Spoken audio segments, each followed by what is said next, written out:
Sebanyak 13 orang pedulang emas di Kalimerah, Papua Pegunungan menjadi korban pembunuhan kelompok kriminal bersenjata atau KKB.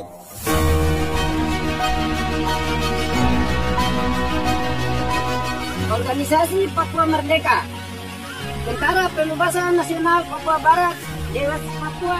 Oh lihat, ini kita ada lap kaki ini. Merah putih kita taruh jadi lap kaki di bawah karena ada foto. Papua Merdeka. Papua Merdeka. Teror yang dilancarkan kelompok kriminal bersenjata atau KKB dari Organisasi Papua Merdeka atau OPM rupanya masih menjadi ancaman nyata hingga hari ini. Baru-baru ini kelompok tersebut mengklaim telah membunuh sebanyak 17 orang pendulang emas di Kabupaten Yahukimo yang terletak di kawasan Papua Pegunungan. Dalam pembelaannya, mereka berdalih bahwa para pendulang itu adalah anggota TNI yang menyamar di tengah masyarakat. Brigjen Jonathan M. Pigai siap bertanggung jawab atas pembunuhan terhadap. Aksi kekerasan ini sontak memancing kemarahan Presiden Prabowo Subianto. Merespon situasi yang kian memanas, Presiden segera menginstruksikan pengerahan tambahan pasukan TNI ke wilayah Papua guna memperkuat pengamanan. Tidak mengherankan, semenjak itu, bentrokan bersenjata antara aparat keamanan dan kelompok KKB OPM pun kian sering terjadi di berbagai titik.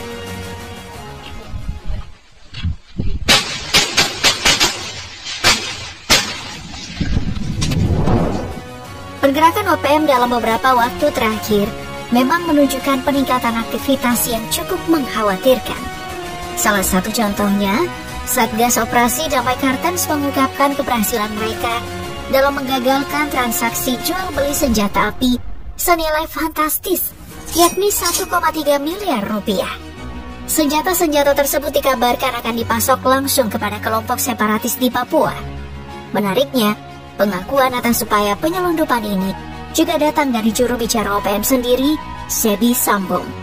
Namun pertanyaan yang muncul bukan sekadar soal jumlah senjata atau proses penyelundupannya, melainkan dari mana OPM mampu mendapatkan dana sebesar itu.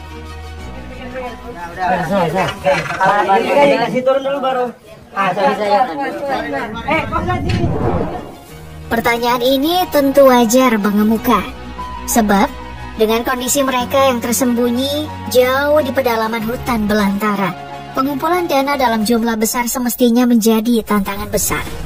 Namun kenyataannya bukti bahwa mereka mampu membeli senjata senilai miliaran rupiah justru menimbulkan tanda tanya baru.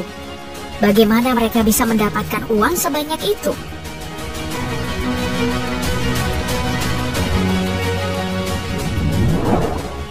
Ternyata, sumber keuangan OPM tidak berhenti pada satu jalur saja. Kelompok ini diduga kuat juga mengandalkan penjualan ganja untuk membiayai aktivitas mereka. Dugaan itu mencuat setelah pihak TNI menemukan sebuah ladang ganja seluas 5.000 meter persegi, setara dengan luas area Monumen Nasional, yang dipenuhi oleh sekitar 204 pohon ganja siap panen. Ladang ini diyakini menjadi salah satu sumber utama pemasukan bagi OPM untuk mendanai aksi-aksi bersenjata mereka di Papua. Dengan Kepala Intelijen Kopassus Pidogiai pada hari Senin tanggal 2. Klaim bahwa ladang ganja tersebut milik OPM tentu tidak muncul tanpa dasar. Saat melakukan penelusuran di area ladang, pihak TNI menemukan sebuah gubuk kecil berdiri tak jauh dari tanaman ganja itu. Menariknya, di dalam gubuk tersebut terdapat bendera bintang kejora, simbol khas perjuangan OPM. Temuan ini memperkuat dugaan bahwa ladang ganja tersebut memang dikelola oleh kelompok separatis Papua. 2. Ketua Diplomat Komnas TPNPB OPM Tuan. Selain dari hasil perdagangan ganja, sumber pendanaan OPM juga diduga berasal dari aliran dana desa. Beberapa laporan bahkan menyebutkan bahwa dana desa menjadi salah satu sumber utama pemasukan dari kelompok separatis ini. Pada tahun 2019, Kapolda Papua saat itu, Inspektur Jenderal Polisi Paulus Waterpauw, mengungkapkan adanya indikasi penggunaan dana desa untuk mendukung aktivitas bersenjata OPM. Ya, batalion Jamui melakukan operasi yang ada di... Dugaan ini makin menguat setelah kejadian di Nduga, wilayah tempat pilot Susi Air Philip Martens disandra selama lebih dari 3 bulan. Aparat kepolisian menemukan bukti bahwa sebagian dana desa di Nduga digunakan untuk membeli senjata bagi kelompok separatis. Karena itu muncul desakan kepada pemerintah untuk menahan alokasi dana sebesar 14 juta dolar Amerika yang semestinya dikucurkan ke wilayah tersebut pada tahun 2023 demi mencegah OPM mendapatkan sokongan dana tambahan. Organisasi Papua Merdeka, Tentara Pembebasan Nasional Papua Barat, Dewas Papua. Pernyataan serupa juga disampaikan oleh juru bicara pemerintahan Kabupaten Nduga, Otomi Jiwage. Ia mengakui bahwa dana desa memang kurang mendapatkan pengawasan yang ketat. Sementara pemerintah daerah pun tidak diberi kewenangan penuh untuk mengawasi penggunaannya. Kondisi ini menurut Otomi membuat dana desa rawan disalahgunakan, termasuk untuk pembelian senjata oleh kelompok separatis OPM. Hari ini tanggal 8 bulan.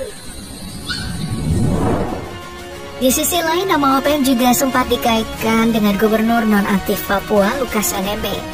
Dugaan ini bermula dari penyelidikan Pusat Pelaporan dan Analisis Transaksi Keuangan PPATK yang menemukan adanya aliran dana tunai dari NMB ke sejumlah kasino judi dengan nilai transaksi mencapai 55 juta dolar Amerika atau sekitar 560 miliar rupiah dalam periode tertentu. Temuan ini memicu kecurigaan adanya penyelewengan dana otonomi khusus Papua untuk mendukung OPM. Bahkan, PPATK juga menduga ada penyimpangan penggunaan anggaran pendapatan dan belanja daerah atau APBD yang melibatkan NMB. Sayangnya, hingga Lukas NMB meninggal dunia, tudingan soal penggunaan dana otonomi khusus maupun APBD untuk membiayai persenjataan OPM belum pernah sepenuhnya terungkap ke publik.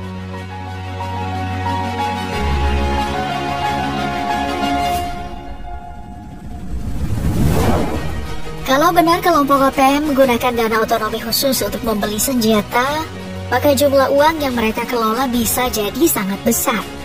Bayangkan saja, sejak tahun 2002 hingga 2022, pemerintah pusat telah mengucurkan total dana otsus sebesar 139,1 triliun rupiah untuk Papua. Dana ini dibagi ke dalam 3 kategori utama. Sekitar 34,4 triliun rupiah dialokasikan untuk kabupaten dan kota. 77,7 triliun rupiah diberikan ke pemerintah provinsi. Sementara 26,9 triliun rupiah digunakan sebagai dana tambahan infrastruktur. Bisa dibayangkan jika sebagian kecil saja dari total dana tersebut bocor ke tangan OPM, mereka akan memiliki sumber keuangan yang sangat besar untuk membiayai pembelian senjata. Pengendali manajemen markas Pusat Komnas TPNPB OPM di Port Mumbai, PNG. Lalu kemana saja uang yang dikumpulkan OPM mengalir? Salah satu jawabannya adalah untuk membeli amunisi dan persenjataan, dan dalam prosesnya mereka tidak jarang bekerja sama dengan aparatur sipil negara. Tercatat, setidaknya ada 2 kasus besar yang melibatkan oknum pegawai negeri sebagai pemasok senjata ke kelompok separatis. Salah satu kasus terjadi pada September 2021 saat Satgas Nemangkawi menangkap seorang ASN dari pemerintah Kabupaten Yahukimo berinisial ES. Ia diduga kuat menjadi pemasok senjata api dan logistik untuk kelompok separatis di wilayah Yahukimo.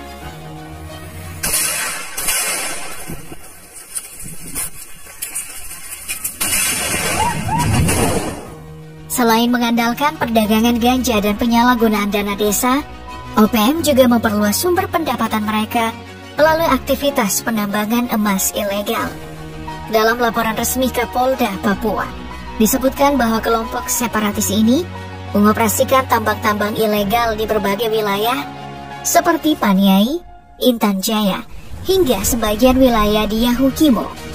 Bahkan, Timika juga tercatat sebagai salah satu lokasi kegiatan tambang ilegal yang dijalankan oleh OPM.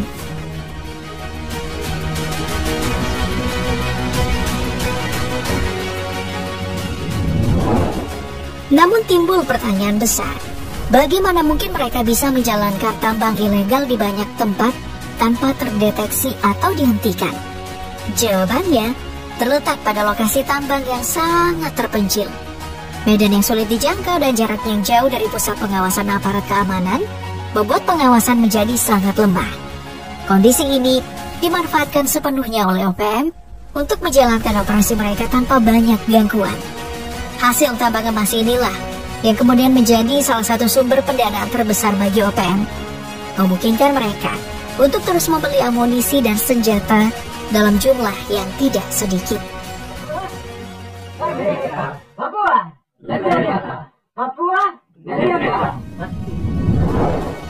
Juru bicara OPM mengungkapkan bahwa hasil tambang emas ilegal tersebut dijual kepada pihak tertentu yang identitasnya sengaja dirahasiakan. Dengan adanya jalur penjualan tersembunyi ini, OPM bisa melepas hasil tambangnya tanpa perlu takut tertangkap. Sebi Sambong, juru bicara kelompok itu, juga menambahkan bahwa mereka memperoleh tambahan dana dari penjualan kayu serta hasil bumi di setiap wilayah komando daerah pertahanan mereka masing-masing. Tak heran bila kelompok ini tetap mampu membiayai pembelian amunisi dan persenjataan, meski markas mereka tersembunyi di tengah hutan belantara. OPM Tuan Amatus Joe di Australia.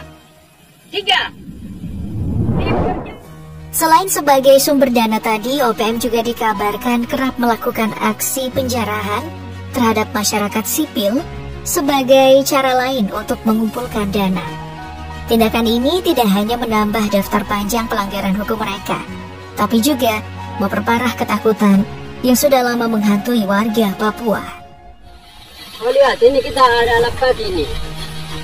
Merah putih kita taruh dari lap kaki di bawah karena jangan kotor. Bayangkan saja, kelompok OPM dilaporkan telah berulang kali merampas bahan makanan, barang dagangan, hingga uang tunai dari warga di sejumlah daerah terpencil. Modusnya pun cukup brutal. Mereka memaksa warga menyerahkan harta benda mereka di bawah ancaman kekerasan, seringkali sambil mengacungkan senjata. Dalam kondisi seperti ini, masyarakat hampir tidak berdaya untuk melawan.